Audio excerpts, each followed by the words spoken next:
রাজ্য বিধানসভায় পাশ হওয়া বিলে ৩ মাসের মধ্যে সই করার ব্যাপারে রাষ্ট্রপতিকে সুপ্রিম কোর্টের নির্দেশ দেওয়া নিয়ে বিতর্কের নতুন মোড়।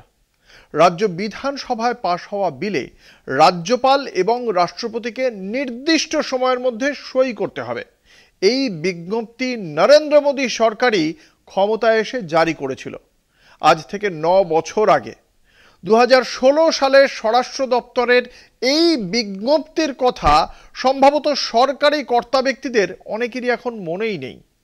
গত ৮ই এপ্রিলের রায়ে সুপ্রিম কোর্টের বিচারপতি জে.বি. পারদিওয়ালা এবং বিচারপতি মহাদেবানের বেঞ্চ ৯ বছরের পুরনো সেই সরকারি বিজ্ঞপ্তির কথা উল্লেখ করেই এই সংক্রান্ত রায় দিয়েছেন। তামিলনাড়ুর রাজ্যপাল আর.এন. রবি তার কাছে দ্বিতীয়বার বিধানসভায় পাশ হয়ে আসা 10টি বিল পাঠিয়েছিলেন রাষ্ট্রপতির কাছে বিবেচনার জন্য। এই কাজকে সংবিধান বিরোধী বলে উল্লেখ করেছিলেন বিচারপতি জে.বি. পারদিওয়ালা এবং বিচারপতি মহাদেবন।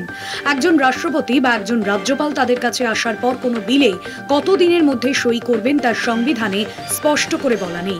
৮ই এপ্রিলের রায়ে এই সময়সীমায় নির্দিষ্ট করে দেওয়া হয়েছিল, যাতে কোনো বিল রাজ্যপাল বা রাষ্ট্রপতি সই না করে অনন্তকাল ফেলে রাখতে না পারেন। বিচারপতি জে.বি. পারদিওয়ালা এবং বিচারপতি মহাদেবানের বেঞ্চ তাদের 415 পাতার রায় বলেছিলেন, রাজ্যপালকে বিল আটকে রাখতে কোনো ভেটো পাওয়ার প্রয়োগ করার ক্ষমতা সংবিধান দেয়নি। কতদিনের মধ্যে একজন রাজ্যপাল এবং রাষ্ট্রপতিকে এই ধরনের বিলের বিষয় বিবেচনা এবং ব্যবস্থা গ্রহণ করতে হবে সেই সময়সীমাও বেঁধে দিয়েছিল সুপ্রিম কোর্ট। সংবিধানে যখন সময়সীমা বলা নেই তখন এমন রায় সঙ্গত কিনা এই নিয়ে গত বৃহস্পতিবার সুপ্রিম কোর্টের মত জানতে চান রাষ্ট্রপতি। সংবিধানের 143-এর 1 নম্বর ধারায় রাষ্ট্রপতির এই ধরনের মতামত জানতে চাওয়ার অধিকার রয়েছে। রাজ্যপাল, রাষ্ট্রপতি, সুপ্রিম কোর্টের ক্ষমতা, অধিকার, ক্ষমতার সীমা কতটা তা নিয়ে সুপ্রিম কোর্টের কাছে 14টি প্রশ্ন করেছেন রাষ্ট্রপতি দ্রৌপদী মুর্মু। রাষ্ট্রপতি এবং রাজ্যপালের জন্য এই সময়সীমা বেঁধে দেওয়ার সিদ্ধান্ত আদৌ একতরফাভাবে নেননি বিচারপতিরা। তারা 2016 সালের 4 ফেব্রুয়ারি জারি হওয়া স্বরাষ্ট্র দপ্তরের 2টি বিজ্ঞপ্তি বিস্তারিত উল্লেখ করে তাকে আইনে পরিণত করতে চেয়েছেন।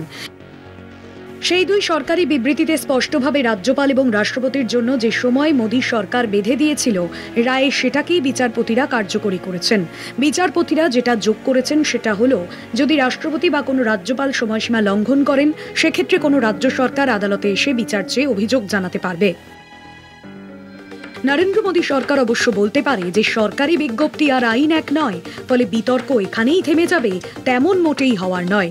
পশ্চিমবঙ্গ সহ আরও কয়েকটি রাজ্যের এই একই ধরনের মামলা এখনো বিচারাধীন সুপ্রিম কোর্টে, ফলে বিষয়টি সুপ্রিম কোর্টের সাংবিধানিক বেঞ্চে যাওয়ার সম্ভাবনাই প্রবল বলে মনে করছেন বিশেষজ্ঞরা। কলকাতা টিভি।